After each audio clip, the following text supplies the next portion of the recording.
Hey, Pastor Steve here once again with another video message to you. You know, when it comes to car repairs, there are about three things that I know how to do. I could change a fuse, I can change a tire, and then I could also change the windshield wiper. After that, I'm pretty clueless. I'm beyond my areas of expertise. So, you know, it would be foolish for me if someone were to come to me and say, hey, my car doesn't start. It would be foolish for me to say, hey, have you checked the windshield wiper? I mean, clearly I would be speaking beyond my knowledge. Well, that was part of the problem in the book of Job. You're probably familiar with the book. You remember that this heavenly conversation goes on. No human being was part of that conversation. And after that, some trials and some difficulties, some major challenges start to appear in the life of Job.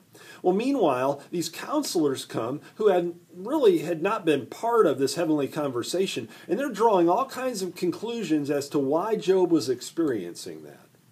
In essence, they were saying, hey, it's a windshield wiper problem. They were speaking well beyond what they knew to be true, and yet speaking with authority. Here's the way, however, that God responds.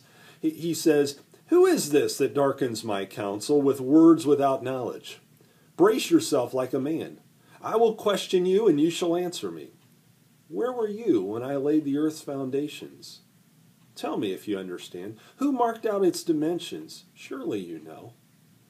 In other words, they were speaking well beyond their areas of expertise. You know, my encouragement to you this week is in your personal conversations with those in your group, or for those of you that teach, to be careful that you don't just extrapolate a little bit beyond what the Word of God explicitly says and start to draw conclusions. And you know, the interesting thing is, once you've mentioned it, it almost becomes a gospel to you once you've said it once, and then you're even more convinced of its truth. Be careful that you don't speak beyond what the Scriptures clearly teach. Boy, it would be a shame if God had to say to you and to me, hey, wait a minute, brace yourself. Who is this that darkens my counsel?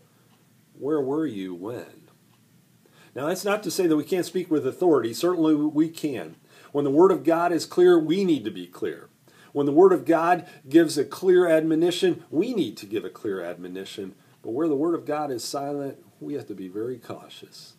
Well, may God bless you and use you this week as you challenge others with biblical truth in an appropriate way. Take care. Bye-bye.